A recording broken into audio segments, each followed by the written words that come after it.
Ժողովուրդ, ամիսը մեկ ունենում ենք հավաքանու նիստ, 10, 15, 20, մինչև 30 հարց չզեկուցվողով անցկացնում եք գնումը,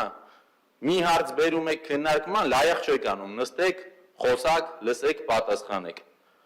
Հարցերը պարզ տալիս ենք, պարոն Հարությունյանը հենց գեղեցիկ է պատասխանում, որ ինձ թվում է Երևանում չեմ ապրում, իմ ապրած Մաշտոցի պողոտան է, իր տեսած Մաշտոցի պողոտան երկու տարբեր փողոցներ են։ Այո, Երևան քաղաքը մեծանում է։ Կան օբյեկտիվ եւ սուբյեկտիվ պատճառներ։ Օբյեկտիվը այն է, որ այո, մարդիկ շատանում են, ամեն դեպքում մեր հայրենակիցները պրովինցիալ հատվածներից շատերը ուզում են տեղափոխվեն Երևան ուսման կամ կրթության կամ աշխատանքի պատճառով։ Բայց նաև սուբյեկտիվ պատճառներ կան։ Սուբյեկտիվը այն է, որ անընդհատ շենքերը ավելանում են, որ Կոմիտաս, Արաբկիրի ու Կենտրոնի վիճակը վարչական շրջանների հարամ է եղել, որովհետև անվերջ շենքեր եք սարքում, որոնք որ պետք չեն։ Ու այդ խցանումները շատանում է։ Խցանումները ուզում եք պակասի, դատախազության այդ սաղ ժողովրդին տարեք, չգիտեմ, Բանգլադեշն է կզարգանա։ Նալբանդյան պողոտայի վրա, այդ պողոցի վրա, որ ԱԱԾ եւ այլն կա, տարեք քաղաքից դուրս կամ քաղաքից այրամաս, նայեք ոնց երթևեկությունը կլավանա։ Ինչ տարբերություն, պարտադիր պետք է քաղաքի կենտրոնում, մարդկանց գլխին գործեր կարեն։ Տարբերությունը ո՞րն է, մի հատ ասեք հասկանամ, երթևեկությունը ուզում եք կարգավորվի, ունեք տրանսպորտի վարչություն, ունեք տեխնոլոգիաների կառավարման կենտրոն։ Խնդիրը ստե հիմնարկ բացել փակելը չի, խնդիրը ստե պատասխանատու կոմպետենտ գրագետ անձնակազմ ունենալն է։ 74 նոր աշխատատեղ եք բացում, որոնցից 10-ից ավելին 1.2 միլիոն ավել փող են ստանում։ Ախր եթե այդ հիմնարկի աշխատողներին ընտրելու է նույն այս հիմնարկի աշխատողներին ընտրողը, նույն վիճակն է լինել, ուզում է 10 միլիոն տվեք, ուզում է 100 հոգի գործի վերցրեք։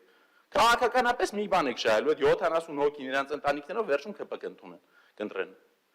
Բայց քաղաքը դրանից ինչ է շահում, ես չեմ հասկանում։ Չափման միավորները ո՞րն է, այսքան տարի որ միշտ եղել է խցանումներ, հիմա շատացել է։ Ձախողումների համար մի հատ պատասխանատու գտել եք, մեկին փոխարինել եք, մի հատ հանրությանը պատճառ ներկայացրել եք, այդ կարմիր գծերից հենց եք խոսում, որ չանենք ավել կլներ։ Ախր պետք է չանեիք։ Առաջինը չի ազդե, երկրորդը ապօրինի է։ Ուրիշ բան է, որ թերի է դատական, տոնեզրական համակարգը կարող եք sense բողոքարկեք, մինչև իշխանությունից կգնաք, նոր մյուս քաղաքապետը կգաստե, ստիպված այդ 1.4 միլիարդ հետ կտա երևանցիներին, եթե ազնիվ լինի։ Պետք չի sense գալ անընդհատ խոսալ, գիտեք, ես բացել ենք, որպեսզի ճգնաժամը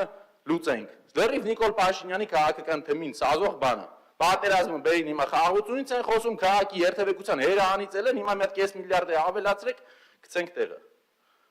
Քանի դուք ես քաղաքը կառավարում եք, ոչ մի բան չի լուծվելու, որովհետև դուք ձեր ընկերներին, ձեր մոտիկներին եք վերում աշխատանքից, դրա տեղը պետք է բերեք գրագետ մարդկանց, ովքեր կոնկրետ ոլորտային պատասխանատվություն կվերցնեն։